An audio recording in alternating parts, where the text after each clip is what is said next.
Kalaburagi round ಅಪ್ಗೆ ಸ್ವಾಗತ. ನಾನು ಶಿಬಾ ಎಂಪೋಲ್. ಬನ್ನಿ ಕ್ವಿಕ್ ಆಗಿ ನೋಡೋಣ ಇಂದಿನ ಪ್ರಮುಖ ಸುದ್ದಿಗಳನ್ನ.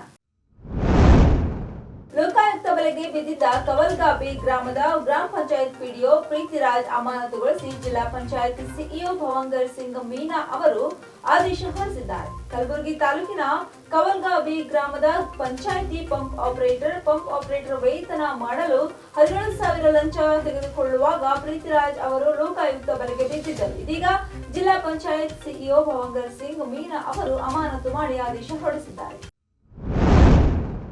ಕಲಬುರಗಿ ಜಿಲ್ಲೆಯ ಸೇಡಂ ತಾಲೂಕಿನ ಮಲ್ಖೇಡ್ ಗ್ರಾಮದಲ್ಲಿ ರಾಜಶ್ರೀ ಸಿಮೆಂಟ್ ಕಾರ್ಖಾನೆ ಕಾರ್ಮಿಕರು ಮೂಲಭೂತ ಸೌಲಭ್ಯಗಳಿಲ್ಲದೆ ದಿನನಿತ್ಯ ಪರದಾಡುವ ಸ್ಥಿತಿ ನಿರ್ಮಾಣವಾಗಿದೆ. ಮನೆಯ ಜವಾಬ್ದಾರಿ ಬಡತನದಿಂದ ಅತ್ತ ಕೆಲಸ ಬಿಡಲು ಆಗದೆ ಇತ್ತ ಕೆಲಸ ಮಾಡಲು ಆಗದೆ ಸಮಸ್ಯೆಗಳ ಸುಳಿಯಲೆ ದುಡಿಯುವ ಅನಿವಾರ್ಯತೆ ಎದುರಾಗಿದೆ. ರಾಜಶ್ರೀ ಕಾರ್ಖಾನೆಯ ಗುತ್ತಿಗೆದಾರರಾದ ಅರ್ಜುನ್ ಗ್ರೂಪ್, ರೋಬೇಸ್ ಹಾಗೂ ಮಹಾರಾಜ ಗ್ರೂಪ್ ಹೆಸರಿನ ಗುತ್ತಿಗೆದಾರರು ಕಳೆದ ಹಲವು ವರ್ಷಗಳಿಂದ ಕಾರ್ಮಿಕರಿಗೆ ಯಾಮಾರಿಸಿ ದುಡಿಸಿಕೊಳ್ಳುತ್ತಲೇ ಇದ್ದಾರೆ. ಕಾರ್ಮಿಕರಿಗೆ ಸೂಕ್ತ ಸೌಲಭ್ಯ ಸಹ ನೀಡದೆ ಕಾಲಿಂಗ್ ಡ್ಯೂಟಿ ನೀಡಿ ಸಿಕ್ಕಾಪಟ್ಟೆ ತೊಂದರೆ ನೀಡುತ್ತಿದ್ದಾರೆ ಎಂದು ಹೋರಾಟಗಾರ ಅಂಬೇಡ್ಕರ್ ಸೇವಾ ಸಮಿತಿ ಅಧ್ಯಕ್ಷ ಎನ್.ಕೆ. ಅರ್ಜುನ್ ಆರೋಪಿಸಿದ್ದಾರೆ.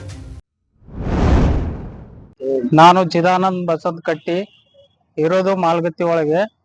ಇದು ಲೇಬರ್ ಸಮಸ್ಯೆ ಬಹಳಷ್ಟು 1-2 ವರ್ಷದಿಂದ ಅವರಿಗೆ ತೊಂದರೆ ಕೊಡ್ತಾ ಇದ್ದಾರೆ.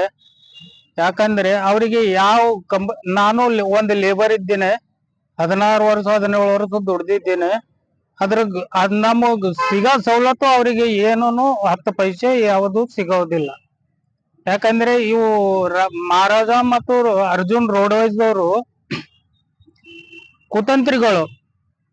ಕುತಂತ್ರಿ ಅಂದ್ರೆ ಮಹಾ ನೀಚರು ಇವರು.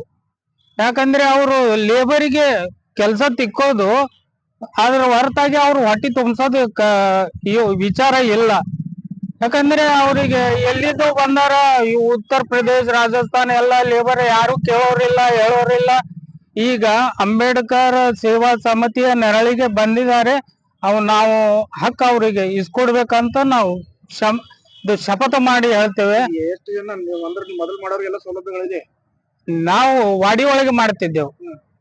ಅದು ಸೌಲಭ್ಯಗಳು ಈ ಎಲ್ಲಾ ಕಂಪನಿ ಒಳಗೆ ಸಿಗ್ತದೆ. ಇದು ಅಲ್ಟ್ರಾಟೆಕ್ ಸಿಮೆಂಟ್ ಫ್ಯಾಕ್ಟರಿ, ರಾಜಶ್ರೀ ಅನ್ನತಕ್ಕಂತ ಫ್ಯಾಕ್ಟರಿ ಒಳಗೆ ಯಾವ ಸೌಲಭ್ಯವನ್ನು ಸಿಗಲ್ಲ. ಯಾವ ಸೌಲಭ್ಯ ಬೇಕಂತ? ಸೌಲಭ್ಯ ಕಾಲಿಂಗ್ ಡ್ಯೂಟಿ ಬಂದ್ ಮಾಡ್ಬೇಕು, ಶಿಫ್ಟ್ ವೈಸ್ ನಡೆಸಬೇಕು, ಮತ್ತೆ ಬೋನಸ್, ಇಯರ್ಲಿ ಬೋನಸ್, ಒಂದು ಪಗಾರ. ಬಾಬಾ ಸಾಹೇಬರು ಬರೆದಿಟ್ಟದು 13 ಪಗಾರ ಇಟ್ಟಿದ್ರು. ಅದರಲ್ಲಿ ಒಂದು 12 ತಿಂಗಳಲ್ಲಿ 12 ಪಗಾರ ಒಂದು ಬೋನಸ್ ಪ್ರಕಾರ ಇಟ್ಟಿದ್ರು. ಅದು ಬೋನಸ್ನು ಅವರಿಗೆ ಮನಸ್ಸು ಬಂದಂಗ ಕೊಡ್ತಾರ. ಒಂದು ಪೇಮೆಂಟ್ ಕೊಡ್ಬೇಕಿತ್ತು ವಿಚಾರಣೆಗ, ಅದು ಮನಸ್ಸಿಗೆ ಬಂದಂಗ ಕೊಡ್ತಾರ. ಮತ್ತು ESI ಸೌಲಭ್ಯ ಇಲ್ಲ. ಮತ್ತು ಕೆಲವು ಸಣ್ಣ ಪುಟ್ಟ ಸೌಲಭ್ಯ ರೀ. ಸ್ಯಾಲ್ರಿ ಸ್ಲಿಪ್ನಾಗ ಯಾವ್ದೂ ಅವರಿಗೆ ಅಟೆಂಡೆನ್ಸ್, ಮಿನಿಮಮ್ ಪೇಮೆಂಟ್ ಇವು ಏನೂ ಇಲ್ಲ. ಮತ್ತ ಅಂದ್ರೆ ಇದು ಕುತಂತ್ರ ಇಲ್ಲಾರ್ದೆ ಸಂಬಳ 5 ದಿನ 6 ದಿನ ತಡವಾಗಿ ಕೊಡ್ತಾರ.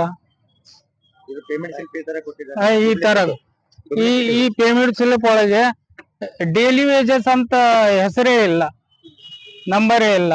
ಮತ್ತೆ ಡಿಡಕ್ಷನ್ ಅಂತ ಏನು ಇಲ್ಲ. ವರ್ಷಿಗೆ ಟ್ರೈನ್ ಚಾರ್ಜ್ ಕೊಡ್ಬೇಕು, ವರ್ಷಿಗೆ ಅಡ್ಮಿಷನ್ ಮಾಡ್ಲಿಕ್ಕೆ ಹುಡುಗರಿಗೆ ಅಡ್ವಾನ್ಸ್ ಕೊಡ್ಬೇಕು. ಅವು ಯಾವನು ಕೊಡ್ತಾ ಇಲ್ಲ. ಬರೀ ಒಂದು ಕೆಲಸ ತಿಕ್ಕೋದು, ಒಂದು ಪೇಮೆಂಟ್ ಕೊಡೋದು, ಇನ್ನೊಂದು ಅರ್ಧಂಬರ್ಧ ಬೋನಸ್ ಕೊಡೋದು, ಇದೇ ಅವ್ರ ಕೆಲಸ ಮಾಡ್ತಿದ್ದಾರೆ. ಕ್ರಿಶ್ಚಿಯನ್ರ ಪವಿತ್ರ ಹಬ್ಬ ಕ್ರಿಸ್ಮಸ್ಗೆ 1 ವಾರ ಬಾಕಿ ಇರುವಂತೆ ವಿವಿಧ ಆಚರಣೆಗಳು ಶುರುವಾಗಿವೆ. ನಗರದ ಐವಾನ್ ಇ ಶಾಹಿ ಬಳಿ ಮೆಥಡಿಸ್ಟ್ ಚರ್ಚ್ ಆವರಣದಲ್ಲಿ ಮಂಗಳವಾರ ಮೇಣದ ಬತ್ತಿ ಬೆಳಗುವ ಆಚರಣೆಗೆ ಚಾಲನೆ ನೀಡಲಾಯಿತು. ಕಲಬುರಗಿ ನಗರದ ಪೊಲೀಸ್ ಕಮಿಷನರ್ ಶರಣಪ್ಪ ಎಸ್ಟಿ ಅವರು ಮೇಣದ ಬತ್ತಿ ಬೆಳಗಿಸಿದರು. ವೈದ್ಯರ ನಿರ್ಲಕ್ಷ್ಯದಿಂದ ಬಾಣಂತಿ ಸಾವನ್ನಪ್ಪಿರುವ ಆರೋಪ ಕೇಳಿ ಬಂದಿದ್ದು, ಜಿಮ್ಸ್ ಆಸ್ಪತ್ರೆಯ ವೈದ್ಯರ ವಿರುದ್ಧ ಮೃತ ಗರ್ಭಿಣಿ ಕುಟುಂಬಸ್ಥರು ಆಕ್ರೋಶ ವ್ಯಕ್ತಪಡಿಸಿದ್ದಾರೆ. ಆಳಂದ ತಾಲೂಕಿನ ಮಟಕಿ ಗ್ರಾಮದ ನಿವಾಸಿ ಭಾಗ್ಯಶ್ರೀ ಮೃತ ಬಾಣಂತಿಯಾಗಿದ್ದು, ಹೆರಿಗೆಗಾಗಿ ಅಫ್ಜಲ್ಪುರ್ ಸರ್ಕಾರಿ ಆಸ್ಪತ್ರೆಗೆ ದಾಖಲಿಸಲಾಗಿತ್ತು. ಹೆರಿಗೆ ಸಮಯದಲ್ಲಿ ಆರೋಗ್ಯದಲ್ಲಿ ಏರುಪೇರಾದ ಹಿನ್ನೆಲೆ ಕಲಬುರಗಿ ನಗರದ ಜಿಮ್ಸ್ ಆಸ್ಪತ್ರೆಗೆ ಅಲ್ಲಿನ ವೈದ್ಯರು ಶಿಫಾರಸು ಮಾಡಿದ್ರು. ಜಿಮ್ಸ್ ಆಸ್ಪತ್ರೆಯಲ್ಲಿ ಬೆಳಗ್ಗೆ ಗಂಡು ಮಗುವಿಗೆ ಜನ್ಮ ನೀಡಿದ ಭಾಗ್ಯಶ್ರೀ ಅವರು ಚಿಕಿತ್ಸೆ ಫಲಿಸದೆ ಮೃತಪಟ್ಟಿದ್ದಾರೆ. ಸಂಗೀತ ಮನುಷ್ಯನ ವ್ಯಕ್ತಿತ್ವದ ಮೇಲೆ ಗಾಢ ಪರಿಣಾಮ ಬೀರುತ್ತದೆ ಎಂದು ಸಮಾಜ ಸೇವಕಿ ಮಾತೋಶ್ರೀ ಲಕ್ಷ್ಮೀಬಾಯಿ ತಾಯಿ ಅಭಿಪ್ರಾಯಪಟ್ಟರು. ನಗರದ ಶೇಖ್ ರೋಜಾದ ಹನುಮಾನ್ ದೇವಸ್ಥಾನದಲ್ಲಿ ಆವರಣದಲ್ಲಿ ಗಾನ ಗಂಧರ್ವ ಸಾಂಸ್ಕೃತಿಕ ಸೇವಾ ಸಂಸ್ಥೆ ಹಾಗೂ ಕನ್ನಡ ಮತ್ತು ಸಂಸ್ಕೃತಿ ಇಲಾಖೆ ಸಂಯುಕ್ತಾಶ್ರಯದಲ್ಲಿ ಜರುಗಿದ ಸುಗಮ ಸಂಗೀತೋತ್ಸವ ಸಾಂಸ್ಕೃತಿಕ ಕಾರ್ಯಕ್ರಮ ಉದ್ಘಾಟಿಸಿ ಮಾತನಾಡಿದ ಅವರು, ಸಂಗೀತವನ್ನು ಆಸ್ವಾದಿಸುವಂತಹ ವ್ಯಕ್ತಿಗಳ ನಡವಳಿಕೆಯಲ್ಲಿ ದ್ವೇಷ, ಕ್ರೂರತನ ಮುಂತಾದವುಗಳು ಅತಿ ಕಡಿಮೆ ಪ್ರಮಾಣದಲ್ಲಿರುತ್ತದೆ. ಮಾನಸಿಕವಾಗಿ ನೆಮ್ಮದಿ ಸಿಗುತ್ತದೆ, ಆರೋಗ್ಯದಲ್ಲಿ ಉತ್ತಮ ಬೆಳವಣಿಗೆ ಕಂಡು ಬರುತ್ತದೆ ಎಂಬ ಇತ್ಯಾದಿ ಅಂಶಗಳು ದೃಢಪಟ್ಟಿವೆ ಎಂದು ಹೇಳಿದರು.